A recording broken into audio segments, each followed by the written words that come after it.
ako makakapasok. Naku, Bogart. Ako'y wag mong paglulukuhin at hindi ka naman talaga tinatablan ng sakit eh. Tunay nga, Lex. Inutusan kasi ako ng nanay ko bumili ng toyo kila Aling Pasing. Tapos inabutan ako ng ulan. Kaya may sakit ako ngayon. O siya, sige na nga, naniniwala na ako kahit hindi ka panipaniwala yung mukha mo. Sabihin ko na lang kay sir na may sakit ka. Salamat, Lex. Kaya love kita eh. Mua. Alright. ML na. Okay, pakipasa na lang ang 5 tula na pinagawa ko kahapon. Ano? 5 tula? Oo. Abay, bakit hindi mo naman sinabi sa akin, Lex? Kahapon lang kasi yun. Ngayon lang pinapasa. Patay. Okay lang.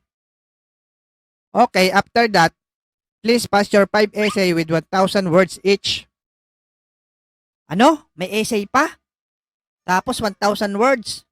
Eh di 5,000 words lahat. Ay, hindi lang ako ngayon at may meeting siya.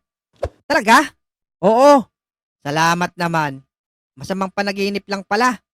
Tara na, Alex. Uwi na tayo. Miss ko na ang tiyan ni Abudo. Ay, oo nga pala, Bogart. Bagsak ka daw sa math at English.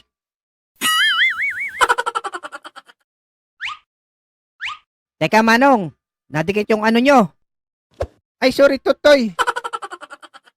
Manong, trim lang po. Ah, okay. Madali lang pala. Manong, may kamukha kayo. Sino naman bata? Sabihin nyo, Happy New Year, everyone. Happy New Year, everyone! O, di ba?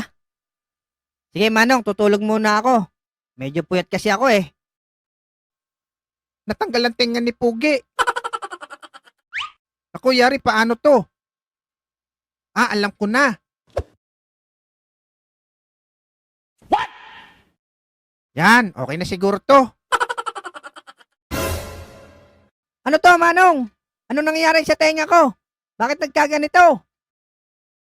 Aba, Bogart, ayos ah. Lalakas pandinig mo nan.